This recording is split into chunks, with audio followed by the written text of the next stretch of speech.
বাংলাদেশ জাতীয়তাবাদী দলের থেকে আমি ধানের শীষ মার্কা নিয়ে মেয়র পদে প্রতিদ্বন্দ্বিতা করেছিলাম, তখন আপনি সহ সমস্ত মিডিয়ার ভাইরা আমার সাথে ছিলেন। নির্বাচন পূর্ববর্তী 1 মাস যে প্রচারের সময় থেকেই আমাদের উপরে হামলা করা হয়, আমাদের নেতাকর্মীদের রক্তাক্ত করা হয়, আমাদের মাইক ভেঙে ফেলা হয়, পোস্টার ছিঁড়ে ফেলা হয়, কাউন্সিলর প্রার্থীদেরকে গ্রেফতার করে নিয়ে যাওয়া হয়।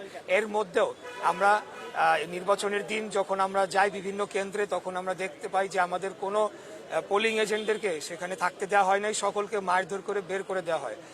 পোলিং ভোট কেন্দ্রগুলো বেশিরভাগই 9:30টার দিকে খোলে এবং 1-1.5 ঘন্টা ভোট গ্রহণের মতো হয়ে পরবর্তীতে সেগুলোকে বন্ধ করে দেওয়া হয়। আমিও বিভিন্ন কেন্দ্রে যে সেগুলোকে বন্ধ পাই এবং পরবর্তীতে ইভিএমে কারচুপি করে সেগুলো আমার ভোটকে যে 1.5 ঘন্টার মাধ্যমে আমি যে ভোট পেয়েছিলাম 2 লক্ষ সামথিং, সেটিকে ওভারকাম করার জন্য সারা দিনব্যাপী আপনার ইভিএম দিয়ে আপনার কারচুপি করা হয় এবং পরবর্তীতে 6:30টার দিকে ফলাফল ঘোষণার কথা থাকলেও সেটা হঠাৎ করে বন্ধ করে দিয়ে রাত 1:30টার সময় ফলাফল একতরফাভাবে ঘোষণা করা হয়।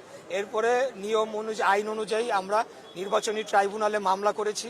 পরবর্তীতে সেই মামলাটি মেয়র তাপস, খুনি মেয়র হাসিনার যে আত্মীয় তাপস, সেই মামলাটিকে বাধাগ্রস্ত করার জন্য বিভিন্নভাবে আদালতকে চাপ প্রয়োগ করে এবং বিভিন্নভাবে সে বাধাগ্রস্ত করে। পরবর্তীতে 5 তারিখের পরে আমাদের সেই মামলাটি আবার পুনরুজ্জীবিত করা হয় এবং সকল সাক্ষী শুনানির শেষে আমরা আদালতের রায় আজকে পাই। তো আমি বলতে চাই যে আমার অনুভূতিটি হচ্ছে এই যে আমি ন্যায় বিচার পেয়েছি। এখানে ক্ষমতায় যাওয়া, মেয়র হওয়া, চেয়ার, এগুলা কোনো মুখ্য বিষয় না আমার কাছে, একদমই এটা না। আমার কাছে মুখ্য বিষয় হচ্ছে আজকে ন্যায় বিচার পেয়েছি। এই রায়ের ফলে আগামীতে যাতে কোনো নির্বাচনে কেউ কারচুপি না করে এবং অবৈধভাবে গিয়ে চেয়ার দখল না করে, সেই ধারাটি যাতে ভাঙে এবং আমরা আগামী দিনে সম্পূর্ণ একটি গণতান্ত্রিক এবং সুনির্বাচনের মাধ্যমে একটি জনগণের সরকার প্রতিষ্ঠা করতে পারি, সেটি ধারাটা অব্যাহত থাকুক, সেটি আমি কামনা করছি। ইশাক ভাই, আপনি বলছিলেন যে কারচুপির অভিযোগ এনেছেন, যে সেই কারণে আবার হামলার ঘটনার কথা বলেছেন। সেখানে কিন্তু সময় টেলিভিশনের একজন ক্যামেরা পার্সন আমি সঙ্গে ছিলাম, আশরাফুল ইসলাম, তিনি কিন্তু আহত হয়েছিলেন, তাকে কিন্তু রক্তাক্ত হতে হয়েছিল সেই হামলার ঘটনায়, সেটি কিন্তু আমরা সাক্ষী ছিলাম। কিন্তু তারপরে যখন আপনি নির্বাচিত হলেন না, আপনাকে জনতার মেয়র উপাধি দেওয়া হলো, আপনি সেই কাঙ্ক্ষিত লক্ষ্যে পৌঁছতে পারলেন। আপনি কি জনতার মেয়র হিসেবে থাকতে পারবেন? যদি মেয়র নির্বাচিত হয়েছে, যেহেতু শপথ নিলে আপনি কি এই দক্ষিণ সিটি কর্পোরেশনের যে মানুষজন আছে, নাগরিক আছে, তাদের জন্য কাজ করতে পারবেন? সেই তার প্রত্যয় কি ব্যক্ত করবেন? দেখেন, আমি তো মেয়র নির্বাচন করেছি মানুষের জন্য, কাজ করার জন্য, এবং আমার অনেকগুলো পরিকল্পনা রয়েছে। ঢাকা শহরের যে সমস্যাগুলো রয়েছে, ঢাকা শহর আজকে পৃথিবীর মধ্যে বসবাসযোগ্য নগরীর তালিকায় 1 থেকে 5-এর মধ্যে রয়েছে। আমাদের এখানে যানজট, আপনার air pollution, noise pollution, waste management সহ এবং অতি বসতিপূর্ণ হওয়ার ফলে এবং অপরিকল্পিত নগরায়নের ফলে যে সকল সমস্যা রয়েছে, সেগুলোকে সমাধান করার জন্যই তো আমি মেয়র নির্বাচন করেছি। আমাদের নেতা দেশনায়ক জনাব তারেক রহমান, উনি আমাকে প্রতিনিয়ত তখন গাইড করেছেন, আমার ম্যানিফেস্টো তৈরিতে উনি সাহায্য করেছেন, উনি যেভাবে বলেছেন কাজ করেছেন। এবং আমাদের সিনিয়র নেতৃবৃন্দ আমার পাশে, আমার অত্যন্ত শ্রদ্ধেয় আমার চাচা জনাব রুহুল কবির রিজভী আহমেদ রয়েছেন, ওনারা যেভাবে আমাকে সমর্থন দিয়েছেন, সেটা তো জনগণের জন্য কাজ করার জন্য। হ্যাঁ, এখন আমি শপথ নিব কি নিব না, এটা হলো সম্পূর্ণ দলীয় সিদ্ধান্ত, যেটা আমি ইতিপূর্বে বলে এসেছি। আমি দলের প্রার্থী ছিলাম, দল যেভাবে আমাকে নির্দেশনা দিবে আমি সেই অনুরূপে কাজ করে যাব। আমরা একটু রুহুল কবির রিজভী আহমেদ, যিনি বিএনপির সিনিয়র যুগ্ম মহাসচিব, তার সাথে কথা বলবো। আজকে যে ইশাক হোসেন যিনি নির্বাচিত হলেন বা আদালত তাকে বললেন, ঘোষণা দিলেন মেয়র হিসাবে, আপনারা কি বলবেন যে শপথ নিতে তিনি পারবেন কিনা? দল কি বলছে সেটা তো বলবেন। প্রথমত আমি বলবো যে আদালত সুবিচার করেছে এই মুহূর্তে, এই জন্য যে গণতন্ত্রের জন্য লড়াই এবং যে গণতন্ত্র সুবিচার, ন্যায় বিচার নিশ্চিত করে, সেটার পথে এখন আমরা এগিয়ে যাচ্ছি ফ্যাসিবাদের পতনের পথে। সেক্ষেত্রে আমি মনে করি আদালতের এই রায় গণতন্ত্রের পক্ষে এবং সুবিচারের পক্ষে একটা বিরাট, বড় ধরনের রায়। আজকে এই রায়ের মাধ্যমে প্রকৌশলী ইশরাক প্রমাণিত হয়েছে যে সেই হচ্ছে জনগণের মেয়র ছিল, জনগণের অন্তরের মেয়র ছিল সে, এবং সেই হিসেবেই তার এই সুবিচার পাওয়া গেছে। এখন পরবর্তী যে কার্যক্রম সেটি হলো যে আমরা দলের প্রধানতম নেতা জনাব তারেক রহমান সাহেবকে এটা অবহিত করা হবে।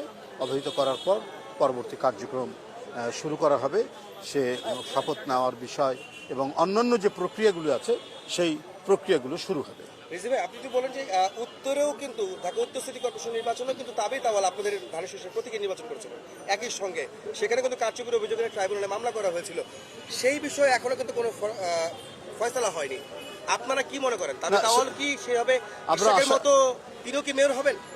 নিঃসন্দেহে যদি সে বিচার যে বিচারাধীন যেটা রয়েছে, সাবজুডিস যেটা রয়েছে, সেখান থেকে ন্যায় বিচার পাবে এবং ন্যায় বিচার পাওয়ার পর তারপরে সে দলের সমর্থন নিয়ে মেয়রের শপথ নেবেন কি নেবেন না, এই বিষয়গুলি তখন নির্ধারিত হবে। এখন যেমন এটা নির্ধারিত হয়েছে, তবে এই মুহূর্ত পর্যন্ত আদালতের যে রায় জনমতের পক্ষে, গণতন্ত্রের পক্ষে এবং ভোটারদের ভোটের পক্ষে, সেই রায়ের জন্য আমি আমাদেরকে নিজেদেরকে খুব ভালো লাগছে যে আমরা সামনের দিকে একটা শক্তিশালী গণতান্ত্রিক কাঠামো গড়ে তুলতে পারব। রিজভি ভাই, এইটাতে আসলে কি প্রমাণ করে যে 2018 সালে যে নির্বাচনটা হয়েছিল সিটি কর্পোরেশন ইলেকশন, সেখানে যে কারচুপির অভিযোগ আজকে প্রমাণিত হলো, তার মানে যে এতদিন যে নির্বাচনগুলি হয়েছে সেগুলি আসলে আপনারা কি বলবেন? সেটা তো আমি তো নিজের জীবন দিয়ে সেটার প্রমাণ।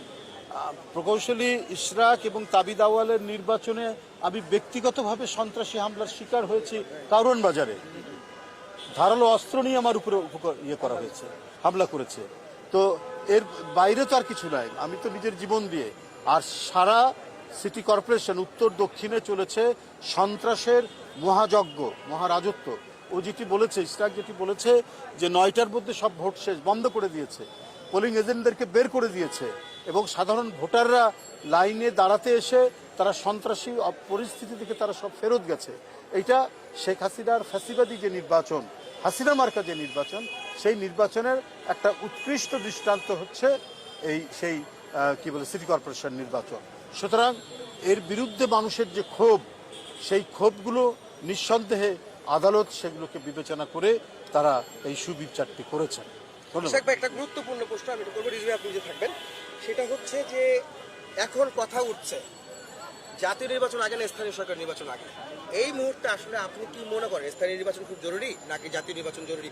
কোনটার বিষয়ে আপনি মতামত দেবেন? যদিও আপনি স্থানীয় সরকার নির্বাচনে এই মাত্র নির্বাচিত ঘোষিত হয়েছে না, আপনি কি বলবেন? আমি আসলে দীর্ঘ আইনি লড়াই করে আমি আদালতের মাধ্যমে রায় পেয়েছি এবং আপনারা সকলেই এটার সাক্ষী এবং প্রমাণ আছেন।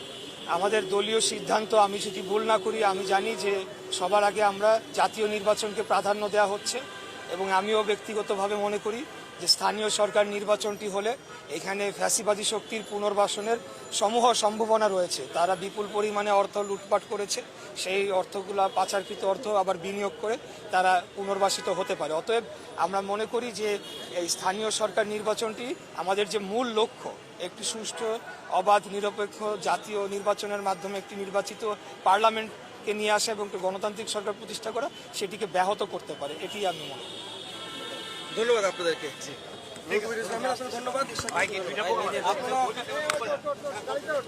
আপনারা শুনছেন আদালত থেকে ঘোষণা করা হলো কর্পোরেশনের ইঞ্জিনিয়ার ইসলাম ভাই বক্তব্য শুনতে পাচ্ছিলেন।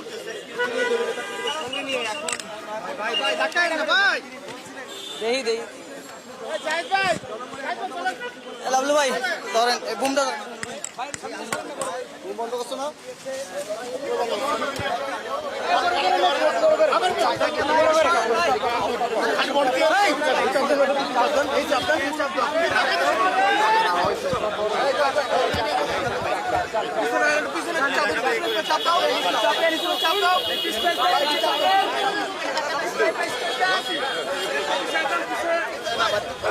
ভাই ভাই ভাই ভাই